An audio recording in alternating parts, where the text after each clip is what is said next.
20일의 생각 이세영입니다. 지난 1월 3일 캄보디아의 한 공단 지역에서 있었던 일입니다. 파업을 벌이던 노동자들에게 현지 군인들이 총을 쏴 5명이 숨졌습니다.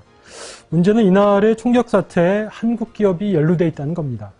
1990년대부터 임금이 싼 제3세계 국가들로 진출하기 시작한 한국 기업들은 저임금의 장시간 노동, 반인권적인 노무 관리로 악명이 높았습니다.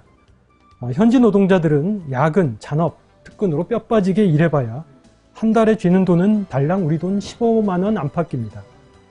작업장에선 욕설과 폭행, 몸수색이 난무하고 노조를 만들어 제 목소리를 내려 하면 감금과 납치, 폭행으로 화답합니다.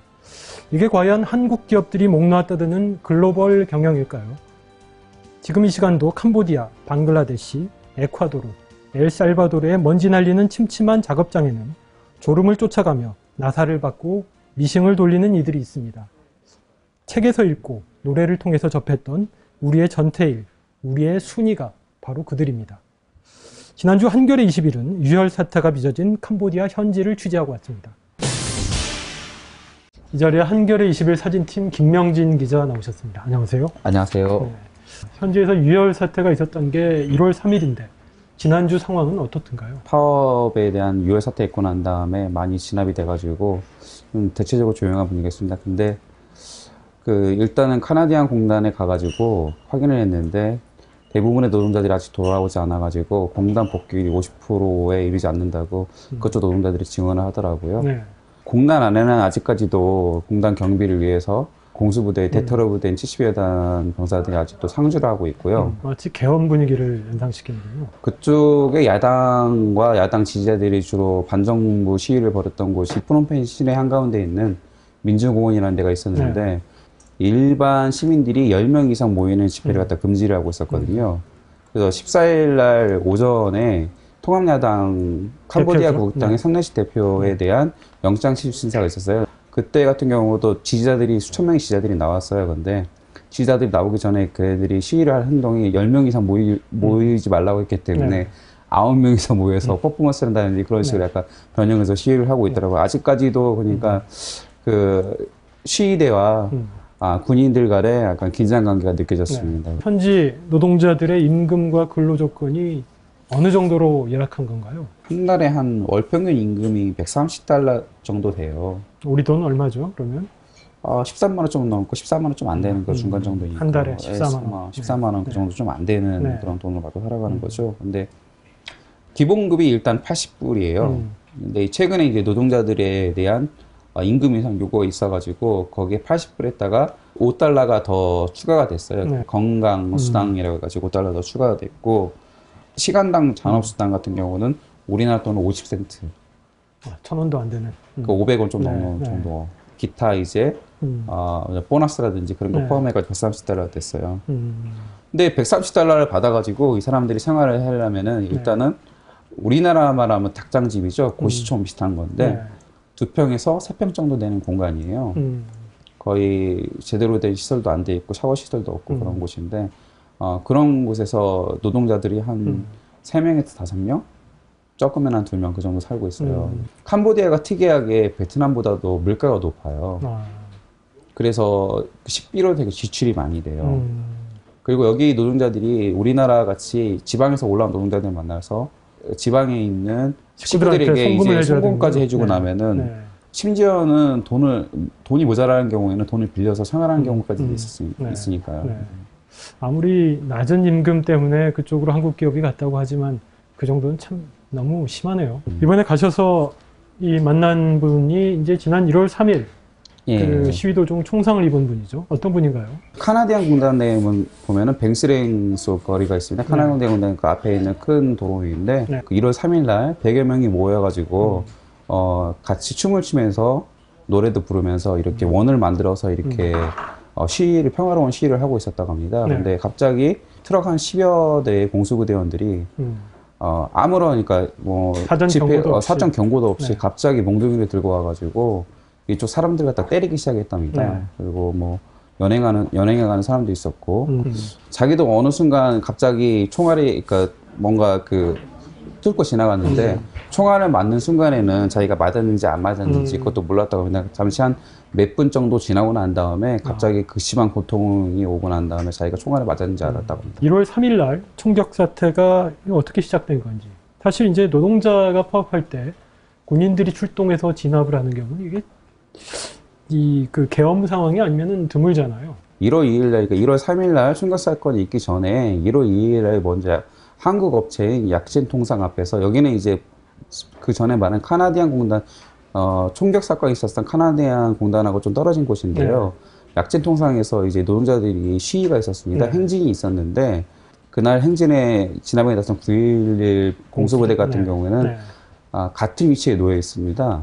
근데 부지를 같이 쓰는 거예요. 부지를 같이 쓰는데, 시위대들이 약진통상 쪽으로 밀려오자 그 부대 내에 있던 9.11 공수부대원들이 나와가지고 진압을 하기 시작합니다. 그리고 나서 시위가 격화되면서 이제 1월 3일 상황으로 넘어가는 거죠. 소식을 갖다 노동자들이 듣고 난 다음에 흥분해가지고 그날 1월 2일 저녁부터 뱅스랭스 거리로 이제 사람들이 이제 나오기 시작했어요. 또 그 시위대가 금방 만여 명 이상으로 늘어나게 돼가지고 갑자기 어느 곳에선가 총격이 있었다고 합니다. 언론에는 이제 최초 발포가 이제 시위대하고 대치하던 헌병대에서 나왔다고 하는데, 이번에 취재를 하시는 과정에서 그게 아니라는 사실을 확인을 하셨다면서요? 병원에 있는 다수의 노동자들을 만나가지고 총격을 당한 노동자들을 만나서 저희가 한겨레 22일이 인터뷰를 했는데요. 뱅스레스 거리 옆에 보면은 낮은 지붕에 있는, 우리나라만은 양철 지붕 말하는 거죠. 그런 양철 지붕 같은 위의 곳에서 저격수들이 있었답니다. 그 저격수들이 노동자들 향해서 무차별적으로 사격을 했다고 하더라고요. 거기서 제가 들은 직원 얘기하면은 그 자리에 있었던 만으로도 그냥 그분 같은 경우는 총을 3군데 맞았어요. 양쪽 다리하고 가슴, 아니 거의 허리 부분까지 그냥 스쳐서 총알이 지나갔거든요. 치료를 하기 위해 병원에 갔는데 치료도 제대로 못 받고 많은 사람들이 그래서 좀 고통을 많이 겪었다고 합니다. 군인들이 파업 사태에 개입을 했다는 거 좀 이해가 안 되는 게, 혹시 이 군인들하고 파업이 진행된 사업장과 무슨 관계가 있는 건가요? 약진통상이 위치해 있는 곳이 9.11, 그러니까 그 공수부대에 있는 위치 안에 같이 위치해 있어요. 지휘관이 차퍼스 프로는 소장이라는 사람인데, 이 사람 같은 경우는 약진통상의 지분을 30%를 갖다 소유하고 있다고 그렇게 그 사람이 말을 하더라고요. 같은 그 부지를 쓰는 공수부대 지휘관이 그 한국 회사의 지분을 갖고 있다.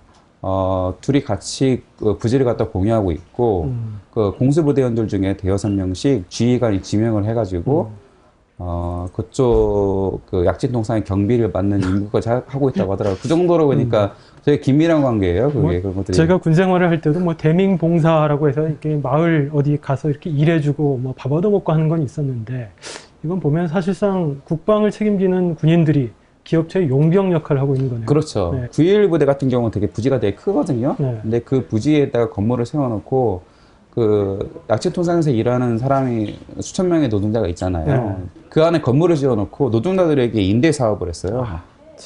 그러니까 이중 삼중으로 군부와 그 약진통상의 밀접한 관계가 있었던 거죠. 이게 비단 약진통상의 이야기뿐만 아니라 캄보디아 내에서는 군벌이라든지 공무원들하고 이렇게 부정부패로 결탁이 되지 않으면은 사업을 할 수 없다고 합니다. 아무리 경제적인 이해관계로 얽혀 있다고는 하지만 국민을 보호하는 군대가 자국민을 향해 총질을 할 만큼 당시 상황이 급박했나요? 일단은 캄보디아 경제에서 그 봉제 공장, 봉제 수출업이 굉장히 비중이 커요. 캄보디아의 비중이 되게 크기 때문에. 그리고 외국계 많은 기업들이 진출해 있습니다. 솔직히 말해서 한국 기업들은 전체 진출한 기업들에 비해서 그렇게 비중이 크지 않습니다. 10%도 안 되니까요. 우리나라보다도 다른 중국이라든지 일본, 대만이라든지 다른 나라들에서 압력을 많이 가했어요. 한국 대사관도 했던 거죠? 네, 한국 대사관도 했습니다. 실질적으로 삼냉식 통합야당 캄보디아 구국당 대표에게 보낸 전문은 저희가 입수를 해가지고 읽어봤어요. 야당 대표에게까지 공식적인 문서를 통해서 요청을 했을 정도면 정부에도 당연히 갖지 않겠느냐, 지금 그렇게 예측을 하시는 거죠. 강력하게 이렇게 진압이 들어간 배경에는 그 정치적 상황과도 또 무관하지가 않거든요. 훈센 총리가 장기간 동안 독재를 하고 난 다음에 국민들이 지금 거의 이제 거의 한계 수치에 이르렀어요. 우리나라 옛날에 60, 70년대 독재 장기가 이어졌던 것처럼 그 민주화에 대한 요구가 되게 강하거든요. 정권 퇴진이라든지 재선거에 대한 요구가 되게 강했고 주말마다 그런 시위가 있었어요. 그러니까 그런 시위와 노동자들의 그 임금 인상에 대한 시위가 이렇게 시너지 효과가 같이 있게 되면은 정권 자체 안위에 대한 강력한 그러니까 그런 의구심, 위기감이 들었던 것 같아요. 한 주 동안 취재하시느라고 고생하셨습니다. 감사합니다. 감사합니다. 이번 주 특집의 주제는 의료 민영화 논란입니다. 정부가 의료법인의 영리자회사 설립을 허용하려고 해서 논란이 뜨거운데요. 가뜩이나 불안한 한국의 공공의료체계는 어떤 운명을 맞게 될까요? 이번 정부 조처가 병원 제약사 그리고 보험사 등이 결합한 의산복합제의 출현에 길을 터줄 것이라는 전망부터 결국엔 의료비 상승을 불러 건강보험 체계를 붕괴시킬 것이라는 우려까지 다양합니다. 사회팀과 경제팀 기자들이 그 함의와 파장을 분석했습니다. 새 추기경 서임과 관련된 외부 기고도 있습니다. 신임 염수정 추기경은 지난해 11월 전주교구 박창신 신부의 박근혜 대통령 사퇴 촉구 발언이 있은 직후 사제의 정치 참여는 부당하다는 강론으로 보수 언론의 찬사를 받았습니다. 그러나 이로부터 채 한 달이 되지 않아 이분은 가난한 자와 평화를 위한 열정이 어느 시기보다 필요한 때라고 역설했습니다. 그 사이 대체 무슨 일이 있었던 걸까요? 한 보수주의 성직자의 숨막혔던 50일을 돌아봤습니다. 20일의 생각, 오늘은 여기까지입니다. 지금까지 진행의 이세영이었습니다.